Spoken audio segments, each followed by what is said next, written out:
মাফিয়াদের জঞ্জাল ৩ মাসে দূর করা অসম্ভব, অন্তর্বর্তী সরকারকে ব্যর্থ করতে চায় স্বৈরাচারের দোসররা, বলেছেন তারেক রহমান। রাষ্ট্র সংস্কারই প্রধান চ্যালেঞ্জ, জানিয়েছেন ডক্টর ইউনূস।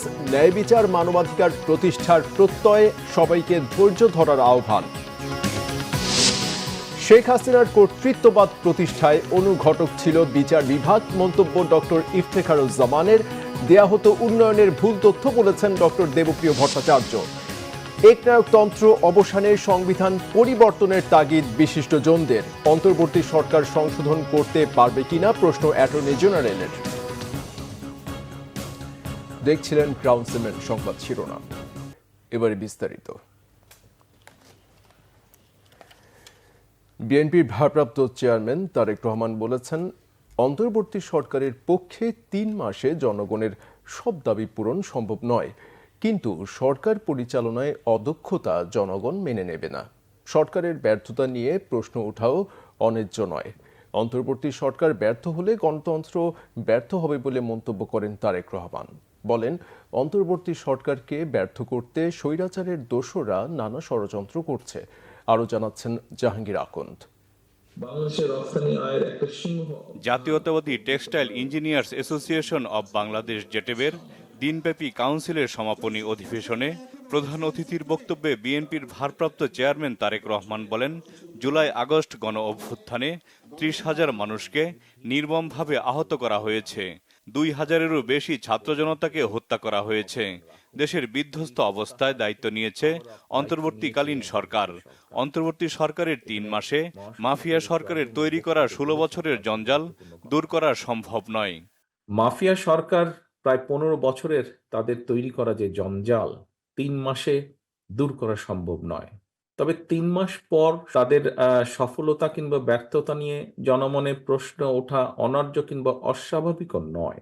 জনগণের সকল দাবি হয়তো তাদের পক্ষে পূরণ সম্ভব নয়, কিন্তু সরকার পরিচালনায় যে অদক্ষতা পরিলক্ষিত হয়, যদি অদক্ষতা দেখতে পায় জনগণ, সেটাও কিন্তু জনগণ আবার সহজভাবে মেনে নেবে না। রাষ্ট্র মেরামতের কর্মযজ্ঞ সম্পাদন করতে গিয়ে অগ্রাধিকারের সেটিং যদি ভুল হয়, অর্থাৎ কোনটা প্রায়োরিটি দিবেন ওনারা, সেটা যদি ভুল হয়, তাহলে কিন্তু জনগণের কাছে সরকারের অদক্ষতা হিসাবেই কিন্তু এটি বিবেচিত হবে। জুলাই আগস্ট গণ অভ্যুত্থানে আহতরা হাসপাতাল থেকে যেভাবে রাজপথে নেমে এসেছে, সে দৃশ্য লজ্জার বলে মন্তব্য করেন তারেক রহমান। তিনি বলেন, অন্তর্বর্তীকালীন সরকারের কাজ হয়তো সবার কাছে সাফল্য বলে বিবেচিত হবে না, কিন্তু তাদের ব্যর্থতা মানেই সবার ব্যর্থতা। এই সরকারকে ব্যর্থ করে দিতে যে স্বৈরাচার ছিল, পলাতক যে স্বৈরাচার, তার এবং তাদের দোসররা কিন্তু বসে নেই। সেটা দেশের ভেতরেই হোক বা দেশের বাইরেই হোক, প্রশাসনের ভিতরেই হোক বা বাইরে হোক, ওরা কিন্তু ওত পেতে আছে যে কিভাবে এই অন্তর্বর্তীকালীন সরকারকে ব্যর্থ করে দেওয়া যায়। এদেরকে যদি ব্যর্থ করে দেওয়া যায়, তাহলে গণতন্ত্রকে ব্যর্থ করে দেওয়া যাবে। এইরকম একটা পরিস্থিতিতে অন্তর্বর্তীকালীন সরকারের কিছু কিছু সিদ্ধান্ত মনে হয় তারা জনগণের যে আকাঙ্ক্ষা, সেটার প্রতি ভ্রূক্ষেপ করতে বোধহয় চাইছে না। বরং তারা যেটা ভালো মনে করছে সেটাই তারা হয়তো চাপিয়ে দিতে চাইছে। অনেক অপ্রাপ্তি থাকার পরেও জনগণ কিন্তু এখনো এই সরকারের উপর আস্থা রাখতে চাইছে, তারা আস্থা হারাতে চাইছে না। তবে একটা প্রশ্ন হচ্ছে, সরকার কি ঔদ জনগণের আস্থা রাখতে চায়? কারণ জনগণের সঙ্গে সরকারের আস্থার সম্পর্ক নিবিড় থাকলে ষড়যন্ত্রকারীরা কিন্তু তাদের ষড়যন্ত্রের ডালপালা বিস্তারের সুযোগ পাবে না। তারেক রহমান বলেন, বিএনপির ৩১ দফা কর্মসূচি সমৃদ্ধ বাংলাদেশ গড়ার ঐতিহাসিক সনদ। একটি ঐতিহাসিক সনদ। অনুষ্ঠানে বিএনপির মহাসচিব মির্জা ফখরুল ইসলাম আলমগীর বলেন, মানুষের মূল আকাঙ্ক্ষা গণতান্ত্রিক রাষ্ট্র। সরকারের উচিত মৌলিক সংস্কার করে দ্রুত নির্বাচন দেয়া। নির্বাচন কেন্দ্রিক যে সমস্ত সংস্কারগুলো আছে, সেই সংস্কারগুলো দ্রুত সম্পন্ন করতে হবে এবং আশা করব যে আমাদের নির্বাচন ব্যবস্থা, আমাদের প্রশাসন, নির্বাচন কেন্দ্রিক প্রশাসন, আইন শৃঙ্খলার ব্যবস্থা, বিচার ব্যবস্থা, এইগুলোর সংস্কারগুলো করেই আমাদেরকে অতি দ্রুত আমাদের নির্বাচনে যাওয়াটাই হবে এই দেশের মানুষের জন্য সবচেয়ে কল্যাণ। দেশ কঠিন সময় পার করছে উল্লেখ করে বিএনপি নেতারা বলেন, সতর্কতার সাথে এই সময়টা পাড়ি দিতে হবে। জাহাঙ্গীর আকন্দ, বাংলা ভিশন, ঢাকা। নির্বাচনী পারে অন্তর্বর্তী সরকারের সকল বিতর্কের অবসান ঘটাতে এমন দিক নির্দেশনা দিয়েছেন বিএনপি মহাসচিব মির্জা ফখরুল ইসলাম আলমগীর। বলেন, নির্বাচনের ধীরগতি ফ্যাসিস্টকে শক্তিশালী করছে। এদিকে নাগরিক ঐক্যের সভাপতি মাহমুদুর রহমান মান্না জানিয়েছেন, দেশ ক্রান্তিকাল পার করছে, গণ অভ্যুত্থানে আহতদের চিকিৎসায় ব্যর্থ অন্তর্বর্তী সরকার। রিপোর্ট ফররুখ বাবুর। মজলুম জননেতা মাওলানা ভাসানীর ৪৮তম মৃত্যুবার্ষিকী উপলক্ষে কেন্দ্রীয় শহীদ মিনারে আলোচনা সভার আয়োজন করে ভাসানী অনুসারী পরিষদ। সবাই মাওলানা ভাসানীকে জাতীয়ভাবে স্মরণ করার দাবি জানান নেতারা। এদিকে দেশের সার্বভৌমত্ব হুমকির মুখে এমন আশঙ্কার কথা জানিয়েছেন গণতন্ত্র মঞ্চের নেতারা। তারা বলেন, ফ্যাসিস্ট শেখ হাসিনা ছাত্রদের খুন করে ভারতে পালিয়ে গিয়ে ষড়যন্ত্র চালিয়ে যাচ্ছে। আমাদের সন্তানদের খুন করে ক্ষমতায় থাকতে চেয়েছেন, ২০০০-এর কাছাকাছি ছাত্র শ্রমিক তরুণদের হত্যা করেছেন। শেষ দিন পর্যন্ত সেনাবাহিনী পুলিশ দিয়ে গুলি করতে চেয়েছেন। এখন বিদেশে গিয়ে ট্রাম্পের মিছিল নিয়ে, ট্রাম্পের ছবি নিয়ে মিছিল করে তিনি আবার পায়তারা করছেন কিভাবে বাংলাদেশ সম্পর্কে বিদেশে ভাবমূর্তি নষ্ট করবেন।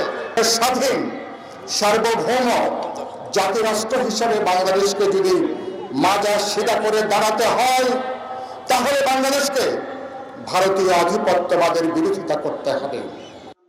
অন্তর্বর্তী সরকার দেশের রিজার্ভ ও ব্যাংকিং খাতে গতি ফিরিয়ে আনলেও অনেকাংশে তাদের ব্যর্থতা রয়েছে, এমনটা জানান নাগরিক ঐক্যের সভাপতি মাহমুদুর রহমান মান্না। এত বড় মহান মুক্তিযুদ্ধের পরে কত মুক্তিযোদ্ধাকে আমরা বিদেশ পাঠিয়েছি, চিকিৎসা করেছি, তাদের জীবন বেঁচেছে, কিন্তু এই সরকার এইভাবে আমাদের চোখের সামনে লড়তে লড়তে ধুঁকতে ধুঁকতে একজন বীর সেনানী মারা গেছে, তার চিকিৎসার ব্যবস্থা করতে পারেনি। বিএনপি মহাসচিব মির্জা ফখরুল ইসলাম আলমগীর বলেন, রাজনৈতিক দল ক্ষমতায় না আসলে ফ্যাসিবাদের দোসরদের বিতাড়িত করা সম্ভব হবে না। অনেকে বলছেন যে বিরোধী দল নির্বাচন করছে, রাজনীতিকরা নির্বাচন করছে। আমরা আমাদের অভিজ্ঞতা থেকে নির্বাচনের কথা বলছি, কারণ একটি আবার সুষ্ঠু নির্বাচনের বাইরে একমাত্র বাংলাদেশকে একটা রাজনৈতিক স্থিতিশীলতা দিতে। এদিকে রাজধানীর রাওয়া ক্লাবে আয়োজিত এক অনুষ্ঠানে বিএনপির স্থায়ী কমিটির সদস্য ডক্টর আব্দুল মঈন খান বলেন, সবাই যখন একমত পোষণ করে তখনই দেশে স্বৈরশাসক তৈরি হয়। মত পার্থক্য থাকাটা জরুরি বলেও জানান তিনি। এখানে আমি ছাত্র এবং রাজনৈতিক দলকে আজকের প্রেক্ষাপটে পারস্পরিক প্রতিদ্বন্দ্বী হিসাবে আমি দেখতে চাই না, এবং সেটা সঠিকও হবে না। এখানে রাজনীতিক, তরুণ সমাজ, ছাত্র সমাজ এরা একে অপরের পরিপূরক হিসেবে কাজ করেছে। সত্যের জন্য সবাই ঐক্যবদ্ধ হবে বলে প্রত্যাশা মঈন খানের। খারাপ কাজের জন্য অনেক। ফররুখ বাবু, বাংলা ভিশন, ঢাকা। অন্তর্বর্তীকালীন সরকারের প্রধান উপদেষ্টা ডক্টর মোহাম্মদ ইউনূস বলেছেন, আগামীর বাংলাদেশ হবে ন্যায় বিচার, মানবাধিকার ও বাক স্বাধীনতার, দারিদ্র্য শূন্য, বেকারত্ব শূন্য ও শূন্য কার্বন নিঃসরণের লক্ষ্য অর্জনে সরকারের অঙ্গীকারের কথা জানিয়ে প্রধান উপদেষ্টা বলেন, আগামীর বাংলাদেশ হবে অন্তর্ভুক্তিমূলক। বিস্তারিত রকুনুজ্জামানের রিপোর্টে। শনিবার রাজধানীর প্যান প্যাসিফিক সোনারগাঁও হোটেলে বে অব বেঙ্গল কনভারসেশনে যোগ দেন অন্তর্বর্তীকালীন সরকারের প্রধান উপদেষ্টা ডক্টর মোহাম্মদ ইউনূস। অনুষ্ঠানে দেয়া বক্তব্যের শুরুতে প্রধান উপদেষ্টা জুলাই অভ্যুত্থানে ছাত্র শ্রমিক জনতার আত্মদানের কথা স্মরণ করেন। Let us pay respect to all those who sacrificed their lives, those who lost their limbs, eyes, and many physical capacities for the rest of their life. প্রধান উপদেষ্টা বলেন, জুলাই বিপ্লবের আকাঙ্ক্ষা অনুযায়ী ভবিষ্যতের বাংলাদেশ গঠিত হবে মানবাধিকার, বাক স্বাধীনতা, ন্যায় বিচার ও অন্তর্ভুক্তিমূলক। Voices of the entire nation, voices that have demanded change, voices that continue to push us all to build a future based on human rights, freedom of speech, justice, and inclusion. অন্তর্বর্তীকালীন সরকারের প্রধান উপদেষ্টা doctor Mohammad Yunus আরও বলেন, সামাজিক ন্যায় বিচার ও রাষ্ট্র সংস্কারই সরকারের প্রধান চ্যালেঞ্জ। তিনি এ সকল কাজের জন্য ধৈর্যের সাথে অপেক্ষা করতে দেশবাসীর প্রতি আহ্বান জানান। Working with the villagers, working with poor women, seeing their courage and being inspired by their strength. It is those experiences that taught me that every problem has a solution, maybe more than one solution, if we have the patience to pull it out from the problem itself. শূন্য carbon নিঃসরণ, দারিদ্র্য শূন্য এবং বেকারত্ব শূন্য সমাজ গঠনে 3-0 অর্জনে সরকারের লক্ষ্যের কথাও বলেন প্রধান উপদেষ্টা। We need to create a world of 3 zeros. Zero net carbon emission, zero wealth concentration by introducing social business to solve people's problems rather than maximizing profit. Zero unemployment by turning young people into entrepreneurs. নীতি বিষয়ক এই সংলাপের আয়োজন করে বেসরকারি সংগঠন centre for government studies. Rokonuzzaman, Bangla vision, Dhaka.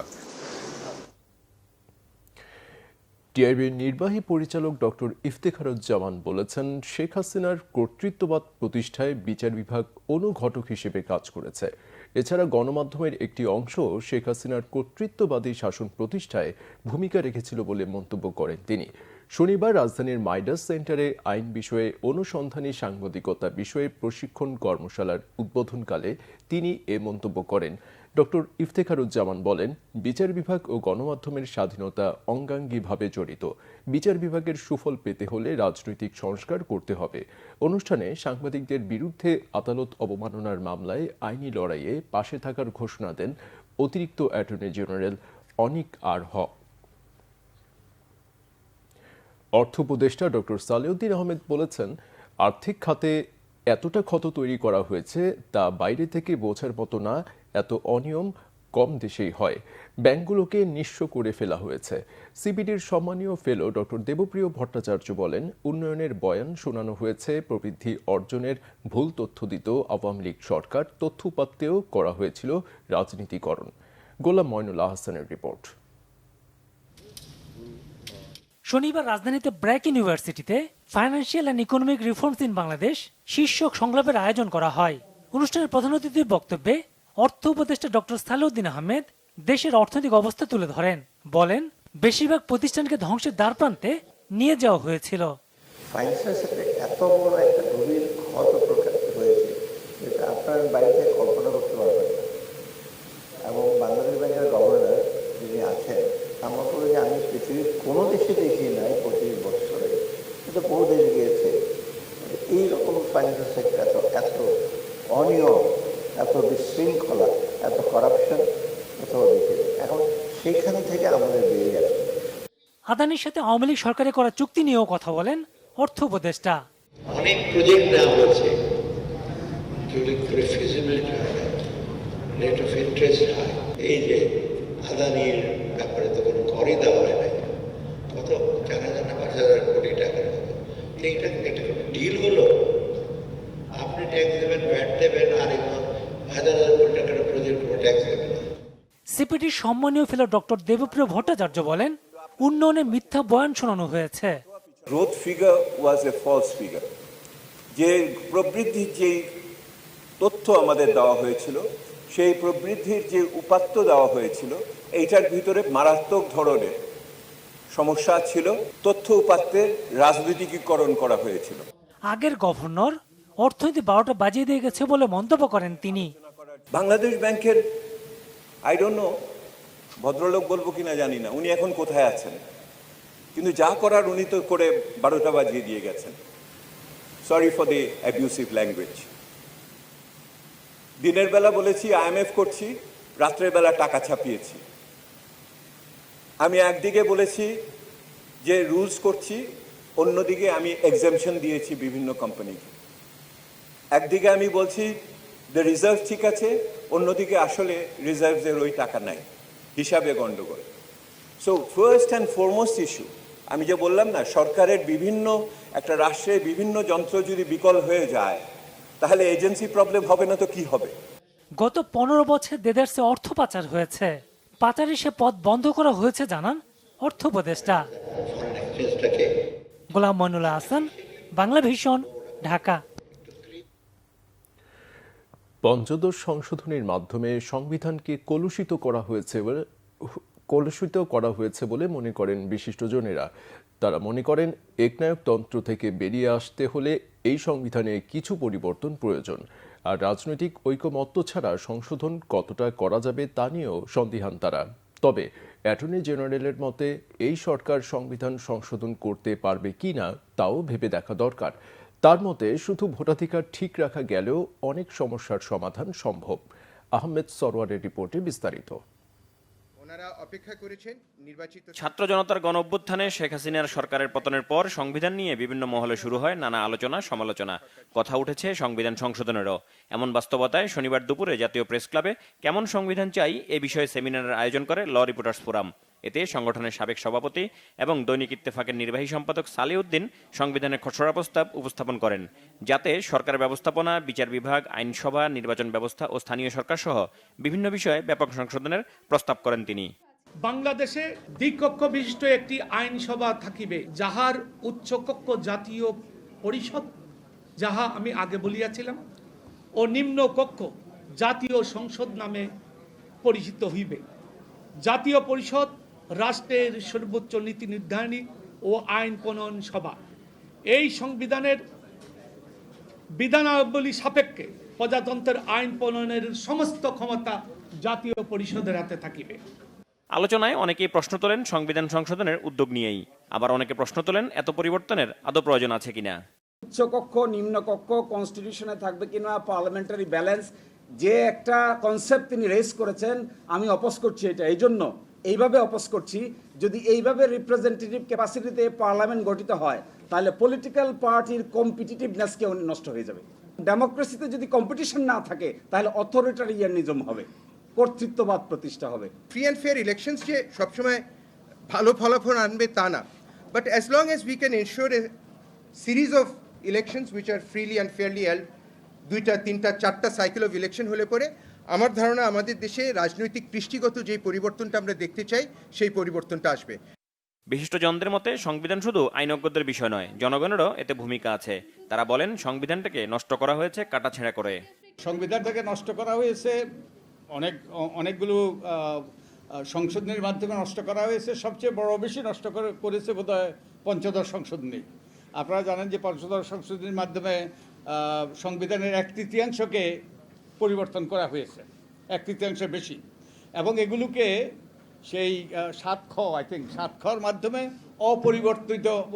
পরিবর্তনযোগ্য নয় এরকম করা হয়েছে। তো এটা সম্পূর্ণ অসাংবিধানিক এবং একই সাথে ওই এক সংসদ আরেক সংসদের হাত পা বেঁধে দেওয়া কোনোভাবেই গ্রহণযোগ্য নয়। ডক্টর ইউনূসের প্রতি সবার যে রেসপেক্ট, শ্রদ্ধা, আস্থা, সেইটাকে কাজে লাগানোর জন্য এটা একটা দারুণ সুযোগ যে একটা সর্বদলীয় কনফারেন্স করে সেখানেই একটা সমঝোতা তৈরি করা হোক এবং সেই সমঝোতার ভিত্তিতে সংবিধানের ভবিষ্যৎ পথরেখা নির্ধারণ করা হোক।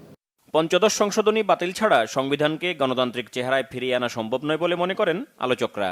যে সংবিধানের শুধু সংশোধনই না, ইভেন 72-এর সংবিধানের বিভিন্ন ধারা নিয়ে নতুন করে চিন্তা করার প্রয়োজন আছে। 50 বছর অতিবাহিত হয়েছে, নতুন প্রেক্ষাপটে নতুন পৃথিবীতে আমরা বাস করি, অনেক কিছু পরিবর্তিত, অবশ্যই আমরা বিবেচনা করতে পারি। আমরা 11 এবং 12 যে অ্যামেন্ডমেন্ট করলাম, এইগুলি আগে আমরা কিছু ইরেগুলারি করলাম, তারপরে এটাকে রেগুলারাইজ হইল ইলেক্টেড পার্লামেন্ট দ্বারা। কামাল সাহেব যথার্থই বলছেন যে unless there is a political settlement between the parties, তাহলে এগুলি আসলে কাগজি বুলি থাকবে, কোনো কাজ হবে না। আমরা এখন পর্যন্ত এক্সিস্টিং সাংবিধানিক কাঠামোর মধ্যে আছি বলে মনে হয়। সেই কারণে আর্টিকেল 93 দিকে যদি একটু তাকান, তাহলে এই প্রস্তাবনাগুলো এই সরকারের জায়গা থেকে সংবিধান সংশোধনের কোনো উদ্যোগ বা প্রস্তাবনা নিতে পারবেন কিনা সেই জায়গাটা আপনাদের ভেবে দেখা দরকার। জনগণ তার স্বাধীন সার্বভৌম ক্ষমতা যাতে প্রয়োগ করতে পারে, সেখানে যদি নিশ্চয়তা প্রদান না করা হয়, আপনি যতভাবেই প্রতিষ্ঠানকে ঢেলে সাজান না কেন, কোনো প্রতিষ্ঠানই ঠিক ওইভাবে কাজ করবে না। সংবিধান ঠিকমতো লেখা না হলে কাউকে জবাবদিহিতার আওতায় আনা যাবে না উল্লেখ করে আলোচকরা বলেন, নিষ্ঠাবান না হলে পরিবর্তন বা সংশোধন যাই করা হোক না কেন কোনো কাজ হবে না। আহমেদ সরওয়ার, বাংলা ভিশন, ঢাকা। এদিকে বর্তমান পদ্ধতির ইভিএমে আস্থা নেই নির্বাচন সংস্কার কমিশনের। এটি ব্যয়বহুল ও ত্রুটিযুক্ত বলে মনে করে কমিশন, এমনটি জানিয়েছেন নির্বাচন সংস্কার কমিশনের প্রধান ডক্টর বদিউল আলম মজুমদার। শনিবার বিকেলে নির্বাচন কমিশন ভবনে সাংবাদিকদের সাথে আলাপকালে এ কথা বলেন তিনি। বলেন, ইভিএম ব্যবহারে রাজনৈতিক দলগুলোর ঐক্য থাকতে হবে। গোয়েন্দা সংস্থা সহ আইন শৃঙ্খলা বাহিনীর যেসব সংস্থা সাংবাদিকদের নজরদারি করে সুষ্ঠু নির্বাচনে বাধা দিয়েছে তাদের বিচার করে শাস্তির আওতায় আনা জরুরি বলে মনে করেন সংস্কার কমিশনের প্রধান। সাংবাদিকদের এক প্রশ্নের জবাবে বদিউল আলম মজুমদার বলেন, রাজনীতি এখন জনকল্যাণমুখী হয় না, এটি ব্যবসায় পরিণত হয়েছে। সভায় সংস্কার কমিশনের সদস্য ডক্টর তোফায়েল আহমেদ বলেন, স্থানীয় নির্বাচন দলীয় প্রতীকে হওয়া উচিত নয়। স্বচ্ছতা নিশ্চিত করতে জুলাই অভ্যুত্থানের শহীদদের চূড়ান্ত তালিকা করতে কিছুটা সময় লাগছে বলে জানিয়েছেন যুব ও ক্রীড়া উপদেষ্টা আসিফ মাহমুদ সজীব ভুঁইয়া। শারীরিক প্রতিবন্ধীদের জন্য শনিবার শহীদ ফারহান ফাইয়াজ খেলার মাঠ উদ্বোধন করে তিনি এ তথ্য জানান। আসিফ মাহমুদ সজীব ভুঁইয়া বলেন, ভুয়া মুক্তিযোদ্ধার মতো অভিযোগ যেন শুনতে না হয় সেজন্যই তালিকা করতে কিছুটা সময় নেওয়া হচ্ছে। ১২৭টি গণকবরের যে তথ্য বৈষম্য বিরোধী ছাত্র আন্দোলন দিয়েছে তা খতিয়ে দেখা হচ্ছে বলেও জানান তিনি। যুব ক্রীড়া উপদেষ্টা বলেন, রাজধানীর সব মাঠ পুনরুদ্ধার করা হবে, পর্যাপ্ত খেলার মাঠ নিশ্চিত করা হবে। ৫৫টি ফেডারেশনকে এক জায়গায় আনতে স্পোর্টস ভিলেজ করার পরিকল্পনার কথাও জানান উপদেষ্টা। কোনো ক্রীড়া সংগঠনে যেন সিন্ডিকেট গড়ে উঠতে না পারে সে ব্যাপারে হুঁশিয়ারিও উচ্চারণ করেন আসিফ মাহমুদ।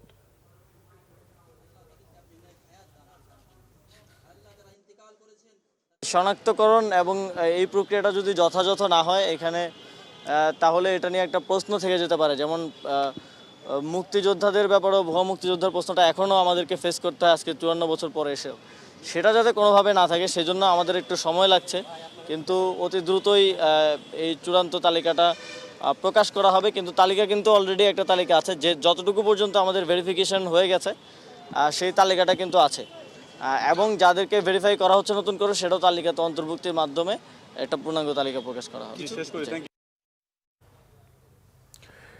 দেশ টিভির ব্যবস্থাপনা পরিচালক আরিফ হাসানকে গ্রেফতার করা হয়েছে। রাজধানীর বিমানবন্দর থানার বৈষম্য বিরোধী আন্দোলনের এক হত্যা চেষ্টা মামলায় তাকে গ্রেফতার দেখানো হয়। শনিবার রাতে হযরত শাহজালাল আন্তর্জাতিক বিমানবন্দর থেকে তাকে গ্রেফতার করে ঢাকা মহানগর গোয়েন্দা পুলিশ। গ্রেফতারের বিষয়টি নিশ্চিত করেছেন ডিএমপির উপকমিশনার media and public relations Mohammad Talibur Rahman. DB সূত্রে জানা গেছে, গোপন সংবাদের ভিত্তিতে দেশ ত্যাগের সময় গ্রেফতার করা হয়েছে আরিফ হাসানকে। পরে তাকে ডিবি পুলিশের মিন্টো রোডের কার্যালয়ে নেওয়া হয়েছে, তাকে জিজ্ঞাসাবাদ করা হচ্ছে।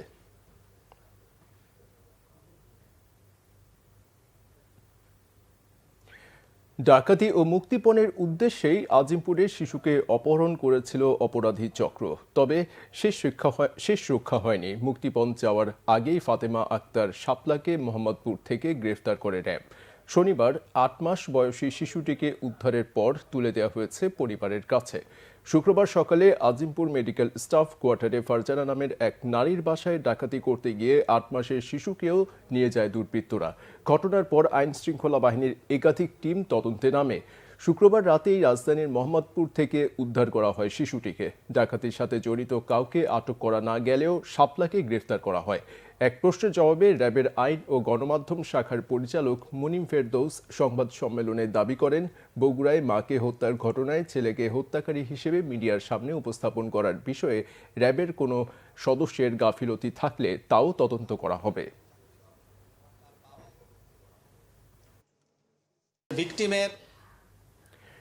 বিপ্লবী গণজোটের আত্মপ্রকাশ উপলক্ষে সংবাদ সম্মেলন হয়েছে রাজধানীতে। শিশু কল্যাণ কনফারেন্স হলে এর আয়োজন করা হয়।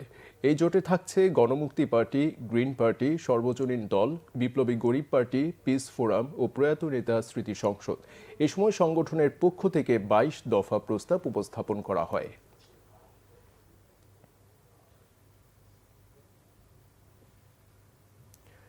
বাংলা ভিশনের সিনিয়র গাড়ি চালক জয়নাল আবেদিনের স্মরণে মিলাদ মাহফিল হয়েছে শনিবার। জয়নাল আবেদিন দীর্ঘদিন বাংলা ভিশনের গাড়ি চালক হিসেবে দায়িত্ব পালন করেছেন। চাকরিকালে তিনি দক্ষতার সাথে বিভিন্ন বিভাগের অধীনে কাজ করেছেন। মিলাদ মাহফিলে বাংলা ভিশনের বিভিন্ন বিভাগের প্রধান সহ অন্যান্য কর্মকর্তা কর্মচারীরা উপস্থিত ছিলেন। মিলাদ মাহফিলে তার কর্মজীবনের বিভিন্ন বিষয় তুলে ধরেন সহকর্মীরা। পরে মোনাজাতে জয়নাল আবেদিনের রুহের মাগফিরাত কামনা করা হয়। মিলাদ মাহফিলে বেসরকারি টেলিভিশন গাড়ি চালক অ্যাসোসিয়েশনের সদস্যরাও উপস্থিত ছিলেন। গত 6 নভেম্বর বিকেলে রাজধানীর একটি হাসপাতালে চিকিৎসাধীন অবস্থায় মারা যান জয়নাল আবেদিন। সংবাদ শেষ করছে ক্রাউন সিমেন্ট শিরোনামগুলো আরেকবার জানিয়ে দিয়ে। মাফিয়াদের জঞ্জাল 3 মাসে দূর করা অসম্ভব, অন্তর্বর্তী সরকারকে ব্যর্থ করতে চায় স্বৈরাচারের দোসররা, বলেছেন তারেক রহমান। রাষ্ট্র সংস্কারের প্রধান চ্যালেঞ্জ, জানিয়েছেন ডক্টর ইউনূস। ন্যায় বিচার মানবাধিকার প্রতিষ্ঠার প্রত্যয়, সবাইকে ধৈর্য ধরার আহ্বান। শেখ হাসিনার কর্তৃত্ববাদ প্রতিষ্ঠায় অনুঘটক ছিল বিচার বিভাগ, মন্তব্য ডক্টর ইফতেখারুজ্জামানের। দেয়া হতো উন্নয়নের ভুল তথ্য, বলেছেন ডক্টর দেবপ্রিয় ভট্টাচার্য। একনায়কতন্ত্র অবসানে সংবিধান পরিবর্তনের তাগিদ, বিশিষ্টজনদের অন্তর্বর্তী সরকার সংশোধন করতে পারবে কিনা প্রশ্ন অ্যাটর্নি জেনারেলের। এই ছিল এখনকার মতো। পরের সংবাদ সকাল 7:30টায়। এছাড়া বাংলা ভিশন সংবাদ ও সংবাদ সংশ্লিষ্ট অনুষ্ঠান দেখতে ভিজিট করুন www.bpnews24.com ও facebook.com/banglavisionnews এবং সাবস্ক্রাইব করুন youtube.com/banglavisionnews। এতক্ষণ সাথে থাকার ধন্যবাদ।